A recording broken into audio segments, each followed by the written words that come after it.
नमस्कार। आज हम एक ऐसे अनुभव की बात करेंगे जिससे हम सब कभी न कभी गुजरते हैं। रिश्तेदारों के ताने। ये बातें ना अक्सर हमारा हौसला तोड़ने की कोशिश करती हैं।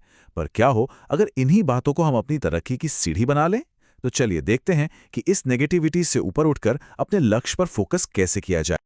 ये शब्द कितने सुने सुनाए लगते हैं, है ना? एक ऐसा वाक्य जो अक्सर कानों में गूंजता है और सीधा दिल पे जाकर लगता है और हमारे अंदर ना शक का एक छोटा सा बीज बो देता है। सुनने में ये बहुत मामूली लगता है, पर इसका असर वो बहुत गहरा हो सकता है। और हाँ, ऐसा महसूस करना बिल्कुल नॉर्मल है। जब कोई अपना ही हमारी काबिलियत पर सवाल उठाता है तो दुख तो होता है, गुस्सा भी आता है और कभी-कभी तो हम खुद अपने रास्ते पर शक करने लगते हैं। ये समझना बहुत जरूरी है कि ये एहसास सिर्फ आपका नहीं, बहुतों का जाना पहचाना है। तो फिर इसका सामना कैसे करें? जवाब कहीं बाहर नहीं, हमारे अपने अंदर ही है। पहला और सबसे मजबूत कदम है अपनी सोच, अपनी मानसिकता को बदलना। असली बदलाव की शुरुआत यहीं से होती है।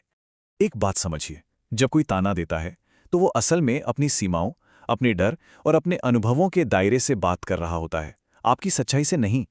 उनकी राय उनका आईना है जिसमें वो अपनी सोच देख रहे हैं। वो आपकी कहानी का फैसला नहीं कर सकती। इस एक लाइन को ना अपनी सोच का कवच बना लीजिए। इसे मन में दोहराते रहिए। जब आप ये मान लेते हैं कि आपकी जिंदगी का स्टीयरिंग व्हील आपके हाथ में है, तो दूसरों की राय का शोर बस ट्रैफिक के हॉर्न जैसा लगता है, जो कुछ देर के लिए होता है और फिर गुजर जाता है। देखिए, हमें अक्सर सिखाया जाता है कि अपनी भावनाओं को छुपा लो, मजबूत दिखो, पर सच ये है कि असली ताकत भावनाओं को स्वीकार करने में है। मान लीजिए कि हाँ, मुझे बुरा लगा। जब आप अपनी फीलिंग्स को समझते हैं तो आप उन्हें कंट्रोल करना सीखते हैं, वरना वो आपको कंट्रोल करने लगती हैं। आप खुद से एक सवाल पूछिए, जब बाहर से कोई तारीफ या हौसला नहीं मिल रहा हो तो हमें अपने अंदर की आवाज़ सुननी पड़ती है। आखिर ये सपना आपके लिए मायने क्या रखता है? यही एक सवाल आपको आपकी असली वजह, आपकी सबसे बड़ी ताकत से जोड़ता है। सीधी सी बात है, जब आपका मकसद साफ होता है, आपका क्यों मजबूत होता है, तो फिर कोई भी ताना आपकी हिम्मत नहीं तोड़ सकता। आपका वही मकसद आपकी ढाल बन जाता है, जो हर नेगेटिव कमेंट को बेअसर कर देता है। रिश्तेदार अक्सर तुलना करते हैं, देखो शर्मा जी का बेटा कहाँ पहुंच गया। इस बेकार की तुलना के जाल से बाहर निकलने का सबसे अच्छा तरीका है अपनी रेस खुद से लगाना। बस इतना सोचिए, क्या मैं कल से आज 1% बेहतर बना? बस इतनी सी तरक्की ही काफी है। तो ठीक है, सोच को सही दिशा दे दी। अब क्या? अब बारी है एक्शन की। अपने अंदर आए बदलाव को अब दुनिया को दिखाने का, मतलब हकीकत में बदलने का समय है। कहते हैं ना, संगत से रंगत आती है। अगर आपके आसपास के लोग हर बात में कमी निकालते हैं तो आगे बढ़ना बहुत मुश्किल हो जाता है। इसलिए समझदारी से अपना माहौल चुनिए। ऐसे लोगों, किताबों और विचारों के साथ रहिए जो आपको ऊर्जा दें, जो ये विश्वास दिलाएं कि हाँ, मंजिल तक पहुंचना मुमकिन है। कोई भी बड़ा सपना, मान लीजिए अपना बिजनेस शुरू करना, एक पहाड़ जैसा लग सकता है, तो उसे छोटे छोटे मैनेजेबल कदमों में तोड़ दीजिए। पहला कदम शायद बिजनेस के बेसिक सीखना, फिर हर दिन का एक छोटा टारगेट, जैसे आज सिर्फ एक ग्राहक की जरूरत को समझना है। ये छोटे छोटे कदम आपको रफ्तार देते हैं और मंजिल को करीब लाते हैं। एक बात हमेशा ध्यान में रखिए, सफलता कोई एक दिन का जादू नहीं है। ये हर रोज की गई छोटी छोटी कोशिशों का नतीजा है। रोज थोड़ा थोड़ा चलना एक दिन की लंबी छलांग लगाने से कहीं ज्यादा दूर ले जाता है। जब कोई कहे तुमसे नहीं होगा, तो उनसे बहस में अपनी एनर्जी बर्बाद मत कीजिए। कोई फायदा नहीं।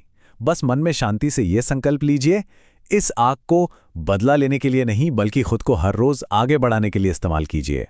आपकी कामयाबी ही आपका सबसे असरदार जवाब होगी। और अब हम आते हैं अपने सबसे जरूरी सबक पर। यह सबक है धैर्य और लचीलेपन का। क्योंकि कोई भी बड़ी कामयाबी एक दिन की नहीं, बल्कि एक लंबे सफर की कहानी होती है। ताने मारने वाले अक्सर हमारी नाकामियों पर ही उंगली उठाते हैं, पर असलियत क्या है? असलियत यह है कि बिना गिरे कोई चलना नहीं सीखता। हर असफलता एक फुल स्टॉप नहीं है, बल्कि सीखने की प्रक्रिया का एक जरूरी हिस्सा है, एक नया अनुभव है।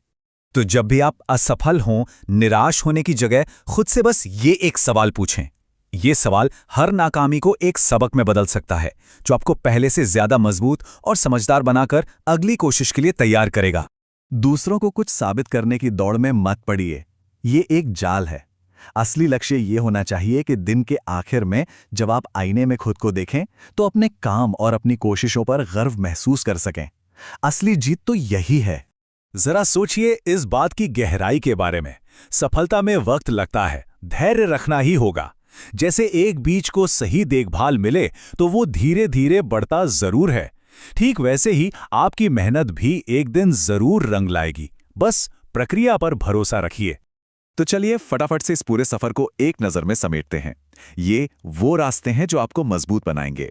सबसे पहले अपनी भावनाओं को समझिए, उन्हें अपनी ताकत बनाइए। फिर अपना मकसद यानी अपना क्यों साफ कीजिए। बड़े लक्ष्य को छोटे कदमों में बांटकर प्लान बनाइए। अपने आसपास पॉजिटिव लोगों को रखिए। हर असफलता को एक सबक की तरह देखिए। और हाँ, सबसे जरूरी, धैर्य रखिए। और अब ये सवाल हम सबके लिए है। जानकारी लेना एक बात है, पर उसे अमल में लाना वही सब कुछ है। तो सोचिए आज अपनी सफलता की दिशा में वो कौन सा एक छोटा सा बस एक कदम उठाने जा रहे हैं, क्योंकि हर महान सफर की शुरुआत एक पहले कदम से ही होती है।